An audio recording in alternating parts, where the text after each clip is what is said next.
Oi, turma! Terceiro ano! Vamos então falar dessa nossa apostila aí do terceiro bimestre, que eu tô chamando de apostila 3, tá? E aí eu vou explicar a apostila e também corrigir as atividades propostas que a gente fez até o momento, foi até a 4, tá? E depois, semanalmente, eu vou estar aí tentando postar vídeo semanal de acordo com as entregas das atividades, pra gente estar acompanhando aí até a última atividade dessa apostila, tá bom? E aí o que acontece nessa apostila 3? Ela começa falando sobre a maneira de ser do africano, porque nesse terceiro bimestre a gente vai falar sobre os povos africanos e indígenas, tá? Então a gente vai falar sobre literatura africana e literatura indígena. E a gente começa a aula 1 falando a maneira de ser do africano. E ele aqui vem explicando e falando sobre o sistema pessoal de ideias chamado cosmovisão, tá? E aí ele vem e explica o que é a cosmovisão, né? Que significa ter um sistema pessoal de ideias e sentimentos acerca do universo e do mundo, tá? Então, tanto na cultura africana quanto na indígena, vemos a concepção de mundo é uma concepção de relação de forças naturais, sobrenaturais, humanas e cósmicas. Tá? E aí a gente tem aqui forças naturais, importância da natureza, e ele vem explicando, a apostila tá bem explicadinha, tá? Era só vocês irem acompanhando, dando uma lida. Fala sobre as árvores sagradas, aquilo que é sagrado, a forma de como é passado a cultura, né? De como foi passado, inclusive. Né? Temos aqui a árvore sagrada como o baobá, que eu tenho aqui, ó, árvore da família. E tem aqui a apostila tem foto, né, e tal.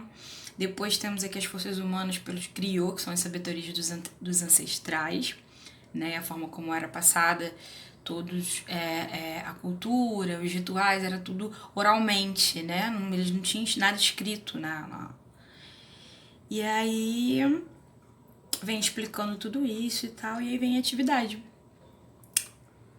Na atividade 1, diz o seguinte, pede para ler o fragmento de um escritor africano, que diz o seguinte: o saber é uma luz que existe no homem, é a herança de tudo aquilo que nossos ancestrais puderam conhecer e que se encontra latente em tudo que nos transmitiram. Assim como o baobá já existe em potencial em sua semente. Número 1, a que tipo de saber refere-se o amador aí, que é o autor desse texto, tá? E aí o autor aqui está referindo-se ao saber cultural de vida em comunidade. Essa seria a resposta aí, tá? A 2 diz o seguinte: você pode ver a importância que os ancestrais e os velhos possuem para o povo africano. O mesmo ocorre nos povos indígenas em que a figura do velho é altamente respeitada. Enquanto isso, para a sociedade brasileira como um todo, leis de proteção ao idoso precisaram ser feitas, uma vez que a sociedade, por si só, não foi capaz de desenvolver uma cultura de valorização do idoso. Você acha que a valorização das culturas africanas e indígenas poderia influenciar positivamente nesta questão? Tá? Aqui é uma resposta pessoal sua, tá? E aí, na verdade, a resposta certa já está na própria questão, né? Porque a própria questão já levanta esses dados aí da falta de valorização ao idoso, né? Então, aí aqui diz assim que a valorização dessas culturas influencia de forma positiva na valorização dos idosos, uma vez que essas culturas valorizam os seus velhos. O importante é que os alunos vejam tais culturas, né? E como elas podem estar como sementes de baobás em nós, uma vez que são também nossas culturas de base e que podem contribuir como soluções para muitos problemas na sociedade atual, tá? Mas aí nesse caso aqui é quase uma mini redação do que vocês acham sobre esse tema. Aí tem a 3. Na 3 diz assim: leia o pequeno trecho retirado do poema Aqui na Areia, de Alda do Espírito Santo, poeta africana de São Tomé. Aí tem o poemazinho aqui da Alda, tá? E aí você tem que responder embaixo, tá como 4, mas é continuação da 3. Qual relação pode ser feita entre...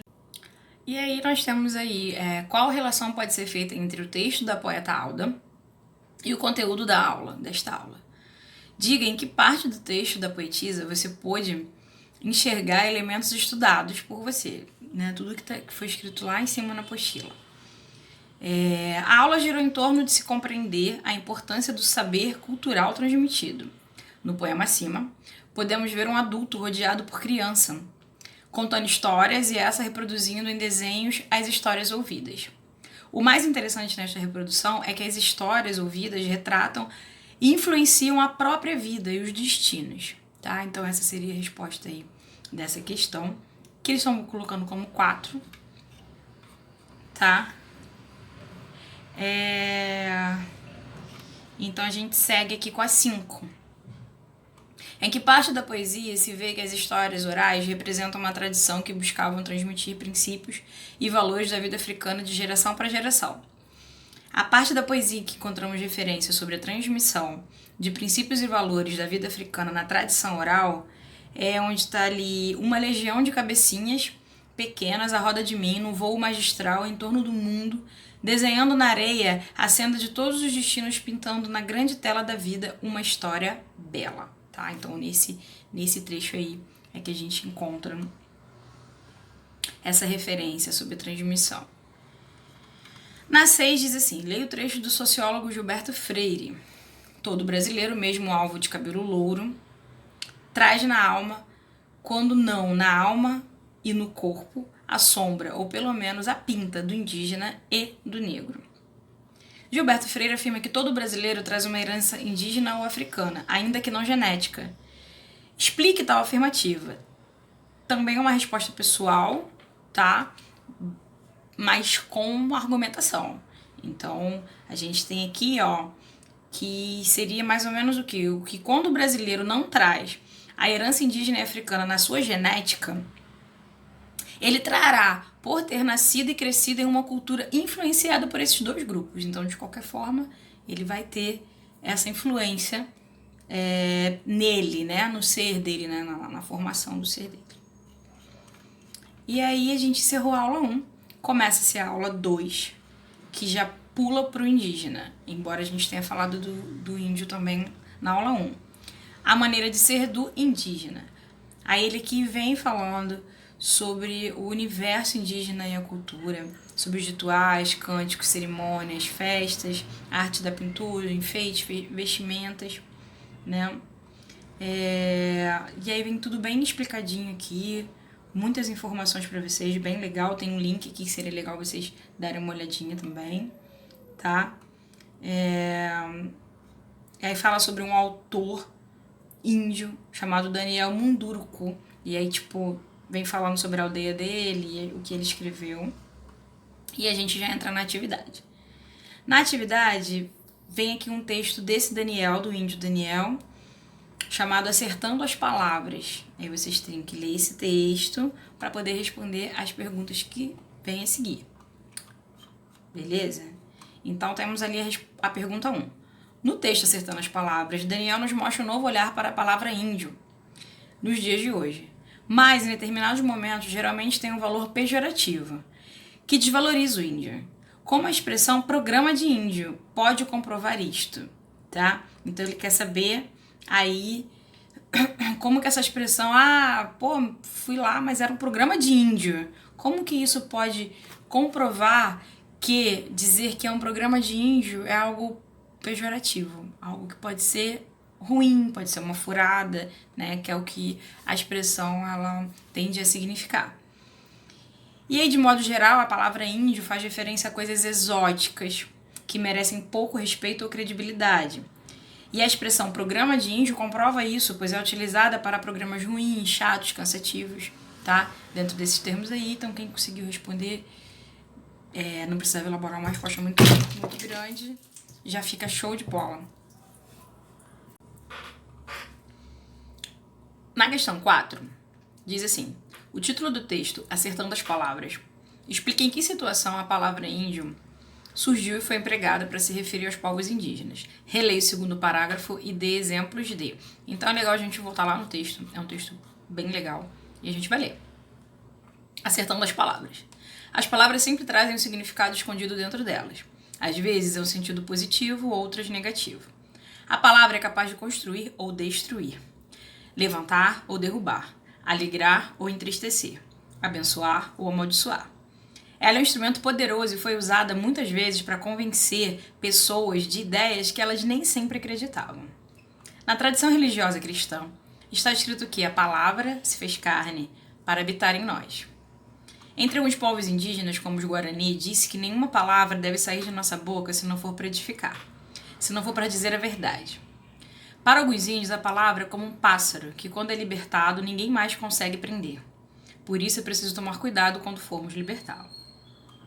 Para início de conversa, é muito importante determinarmos algumas diferenças que existem quando chamamos alguém de índio. Não é muito adequado o uso desse termo, pois ele generaliza demais, não apresentando todas as diferenças que existem entre os grupos indígenas brasileiros. Historicamente, os habitantes de nossa terra foram denominados índios quando os europeus chegaram para conquistá-la. Eles achavam que tinham encontrado as Índias, para onde tinham saído atrás de alguns produtos que eram muito consumidos em Portugal e que geravam grandes disputas no comércio local. Motivados certamente por isso, eles passaram a chamar os habitantes nativos assim. A palavra índio foi avançando na história e acabou chegando até nossos dias. Muitas vezes para lembrar o exotismo dos ovos e, com isso, determinar a inferioridade do índio em relação ao branco. Eis aí um exemplo de onde a palavra refletiu um modo de pensar. Poderíamos avançar ainda um pouco mais e mudarmos essa história, chamando esses povos pelos nomes com os quais são mais conhecidos, os Makuxi ou Yanomami. Mas nem sempre o nome mais conhecido de um povo corresponde à sua autodenominação. Em muitos casos, esses nomes foram dados por outros povos indígenas, por missionários, colonizadores e outros brancos, que desconheciam a língua desses povos. Mesmo assim, ao usar esses nomes, seremos mais fiéis à história dos povos que já estavam aqui antes mesmo desta terra ser chamada de Brasil. Você sabia que povo, nação ou etnia são palavras mais adequadas do que tribo? Isso porque elas expressam melhor a diversidade étnica, cultural, social e linguística dos nativos brasileiros. E aí ele pede lá na 4 o seguinte, que você coloque aí um apelido que pode magoar a pessoa, tá? Qualquer apelido. Não precisa ser relativo a você, mas um apelido que você já viu alguém ter e que você acha que aquilo ali é algo que magoa, que você acha que aquilo não é certo. Mesmo que a pessoa não ligue ou que já esteja acostumada, a gente sabe que alguns apelidos até seguem as pessoas, né? Elas passam a ser conhecidas mais pelo apelido do que pelo nome delas. Mas aqui é para você colocar não um apelido legal, mas um apelido que você olha e quando você vê alguém com aquele apelido, você acha que aquilo ali pode magoar uma pessoa que te magoaria, por exemplo. Tá?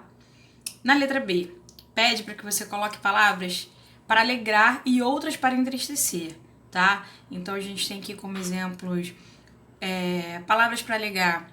Nossa, você está muito bem, você está bonita, você é forte, coisas assim. E para entristecer poderia ser você não faz nada certo, né? Nada do que você faz presta, tá? Podem ser frases, assim, frases que alegram e frases que entristecem. Nascer, palavras para abençoar. Então você pode criar frases aí que sejam para abençoar.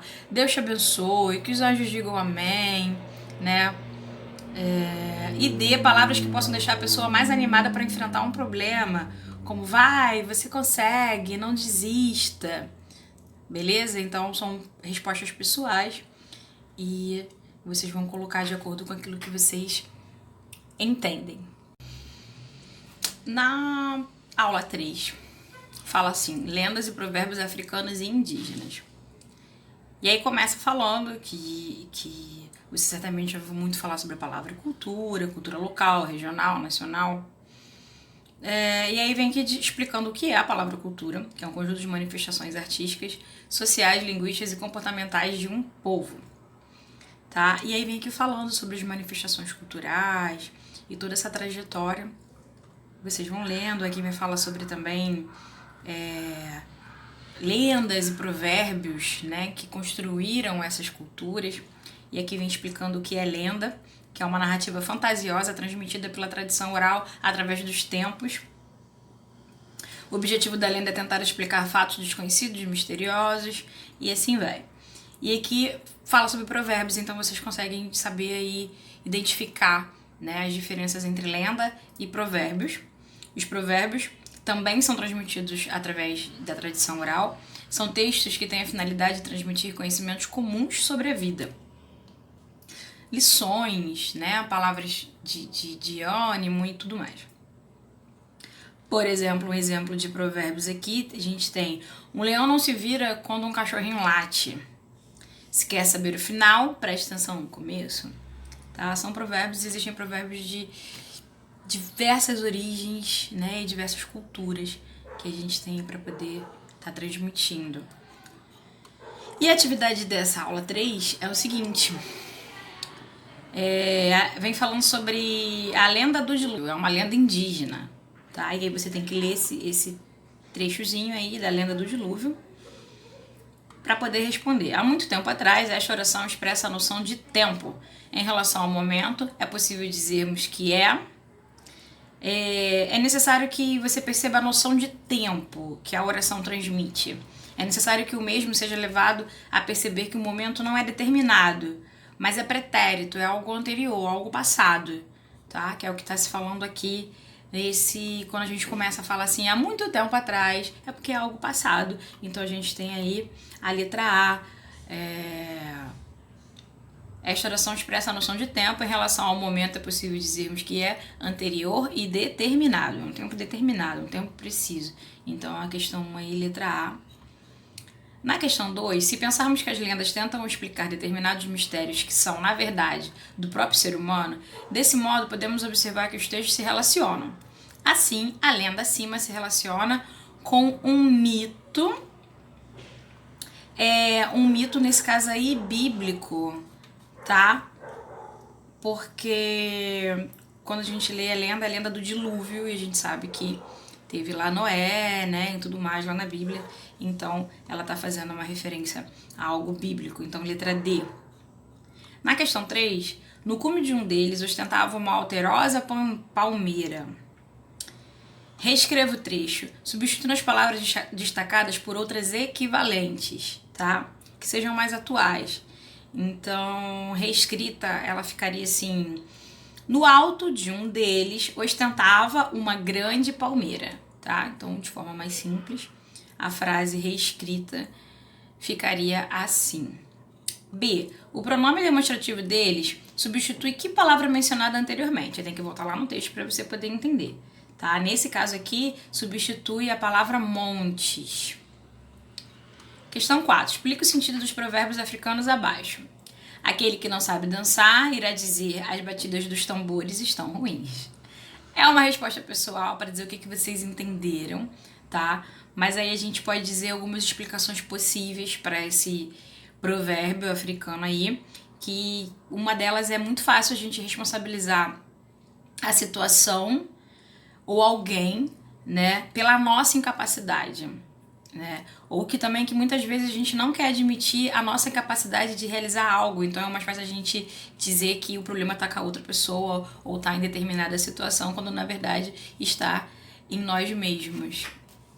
Na B, tem assim: sem vingança, os males do mundo um dia serão extintos.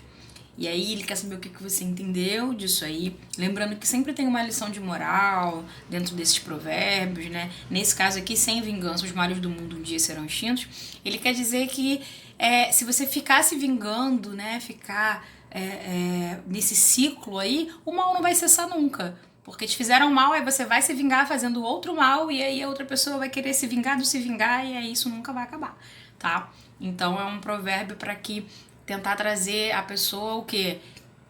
Para com brigas, para com isso aí, deixa pra lá e tudo mais. Então tem sempre esse fundo de moralidade aí dentro desses provérbios. Quem colocou algo desse sentido, tá ótimo. C. O macaco, mesmo coberto com o pelo de um carneiro, é sempre macaco.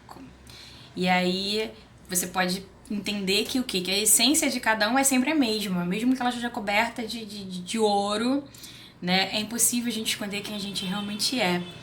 E aí, quem escreveu dentro disso aí conseguiu entender o provérbio direitinho. Na questão 5 diz assim: da lista abaixo indica as palavras que resumem os provérbios. Então a gente tem 1, 2, 3, paciência, equilíbrio e prudência. Letra A: não pise no rabo do cachorro e ele não morderá. É prudência, né? Se você não pisar, ele não vai te morder porque não vai ter motivo para isso. Então seja prudente, não pisa no rabo do cachorro. Lembrando que é um provérbio que quer dizer N coisas aí que você pode levar para sua vida. B: pouco a pouco a lagarta consegue devorar a folha da árvore. Isso aí faz referência a quê? Paciência, né?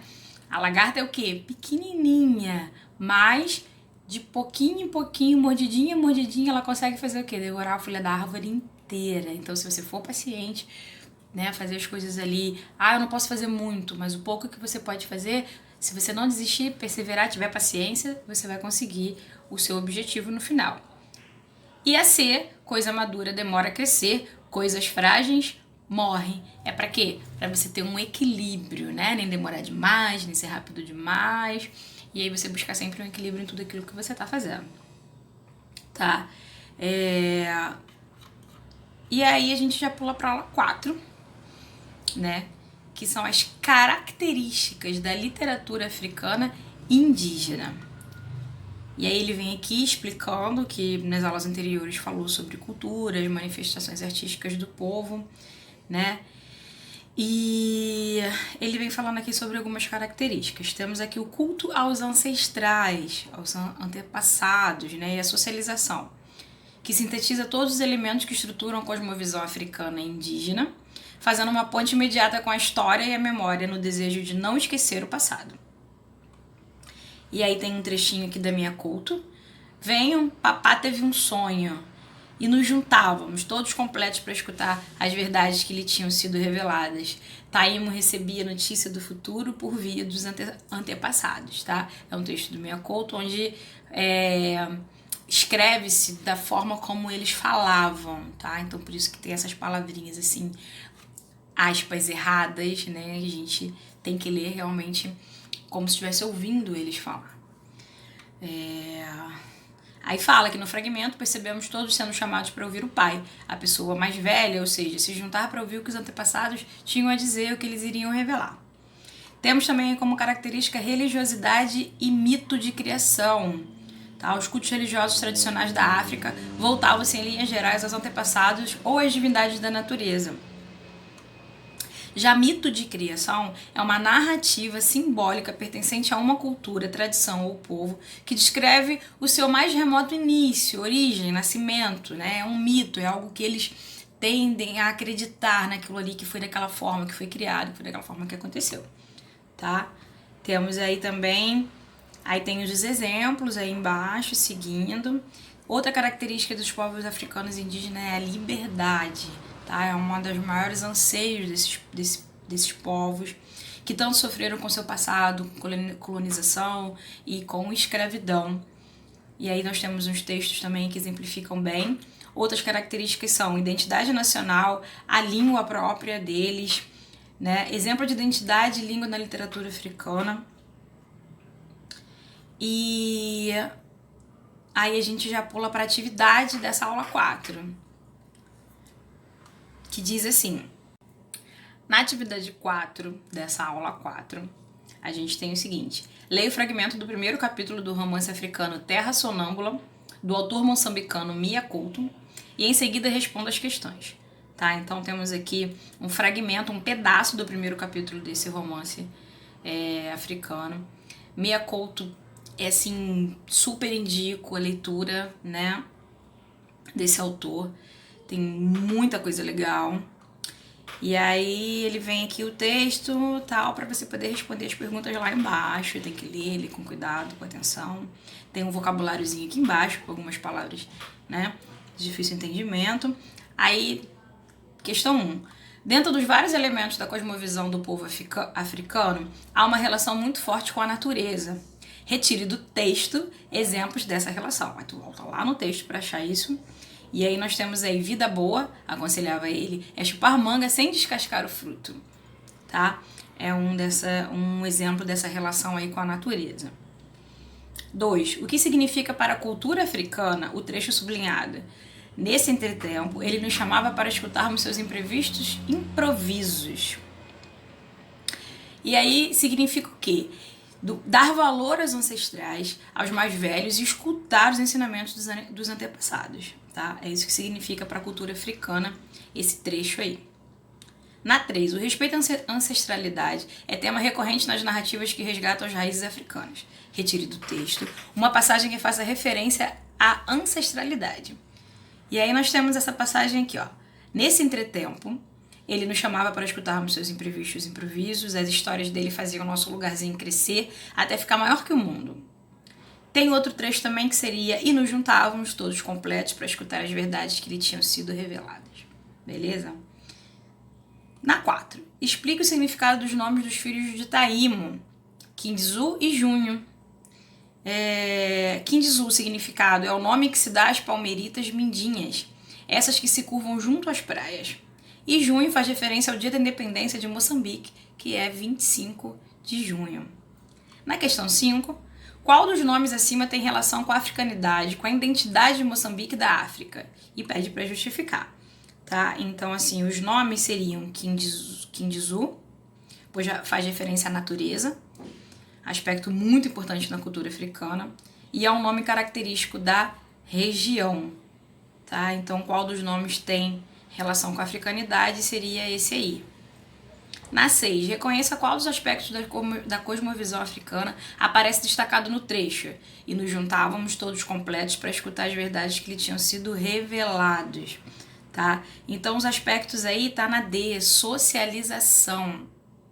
Tá? Todo mundo junto, socializando, ouvindo, recebendo e aprendendo aí com os mais velhos, nesse caso aí.